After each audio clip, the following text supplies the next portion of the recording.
Ya pemirsa, mari kita simak bersama informasi terpopuler dari situs cnbcindonesia.com sepanjang hari ini. Kita langsung saja ke informasi terpopuler yang pertama, yakni uang kuantum. Matematikawan terkemuka keturunan India Nalini Joshi memprediksi dalam 20 tahun ke depan manusia akan menggunakan uang kuantum. Perkembangan komputasi kuantum dinilai bisa mengubah total sistem keuangan dan juga keamanan digital global. Nalini Joshi saat ini dinobatkan sebagai NSW Scientist of the Year 2025, menjadikannya matematikawan pertama yang meraih penghargaan ilmiah tertinggi di New South Wales, Australia. Joshi menjabat sebagai Ketua Matematika Terapan di University of Sydney dan dikenal sebagai tokoh dunia di bidang integrable systems. Dalam riset terkini, Joshi menarik perhatian pada kriptografi kuantum, sebuah isu krusial di era digital. Menurutnya, meski komputer kuantum menjanjikan terobosan besar di bidang medis dan material, teknologi ini juga berpotensi mengancam sistem keamanan cyber saat ini. Joshi mengingatkan pemerintah dan industri global belum siap menghadapi era kuantum. Bahkan di Australia, jumlah ahli yang memahami keamanan kuantum masih sangat terbatas. Menurut Joshi, matematika akan menjadi kunci untuk mengamankan masa depan keuangan dan teknologi di dunia kuantum.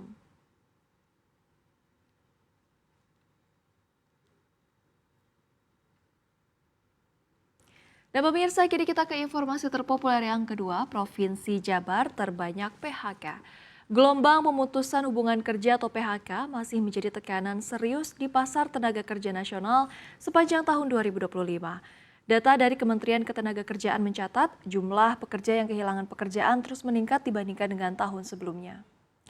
Berdasarkan data Kemenaker, total tenaga kerja yang terdampak PHK selama Januari hingga Desember 2025 mencapai 88.519 orang. Angka ini naik sekitar 10.000 orang dibandingkan dengan tahun 2024. Secara wilayah, Jawa Barat menjadi provinsi dengan jumlah PHK terbesar mencapai 18.815 orang atau lebih dari 21% dari total nasional. Lonjakan terbesar terjadi pada Februari 2025.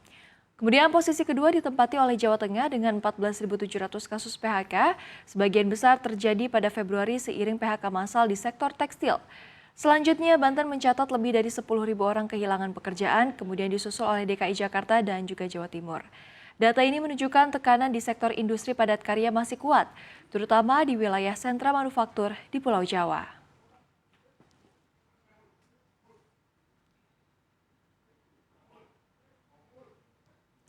Dan informasi terpopuler yang ketiga, tiang monorel mangkrak dibongkar. Mantan Gubernur DKI Jakarta, Sutioso akhirnya buka suara terkait rencana pembongkaran tiang monorel mangkrak di sepanjang jalan Hajah Rangkoyo, Rasuna Said. Ia menyebut keputusan tersebut sebagai langkah paling realistis setelah proyek tersebut terhenti lebih dari 2 dekade. Sutioso yang akrab disapa Bang Yos mengaku merasa lega setelah pemerintah Provinsi DKI Jakarta memastikan pembongkaran tiang monorel. Ia menyampaikan apresiasi kepada Gubernur DKI Jakarta, Pramono Anung, dan juga jajarannya atas keputusan tegas tersebut. Menurut Sutioso, proyek monorel yang terbengkalai hanya menyisakan 2 pilihan, dilanjutkan atau dibongkar. Dan pembongkaran dinilai menjadi pilihan terbaik demi memberikan kepastian serta memperbaiki wajah kota. Sutioso juga mengulas sejarah proyek monorel yang digagas awal 2000-an sebagai solusi kemacetan Jakarta. Saat itu monorel dirancang menjadi bagian dari sistem transportasi terintegrasi bersama dengan MRT, busway, dan juga waterway. Namun krisis pasca 1998 membuat minat investor melemah sehingga proyek monorel tak berlanjut meski sempat dicanangkan pada 2004. Kini pembongkaran diharapkan mengakhiri masalah lama yang tersisa di jantung ibu kota.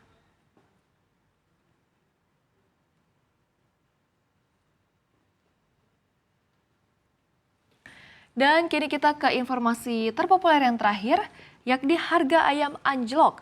Harga ayam hidup di tingkat peternak dilaporkan anjlok sejak akhir Desember 2025 hingga pertengahan Januari 2026.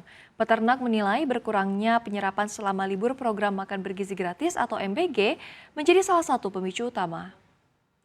Persatuan Peternak Rakyat Mandiri Indonesia menyebut harga ayam hidup di kandang saat ini turun ke kisaran Rp16 hingga Rp17.000 per kilogram, terutama di wilayah Banten dan juga Jawa Barat. Penurunan ini terjadi sejak 24 Desember 2025. Peternak menilai libur sekolah membuat pasokan ayam yang biasanya diserap program MBG menjadi tertahan di kandang sehingga stok berlebih.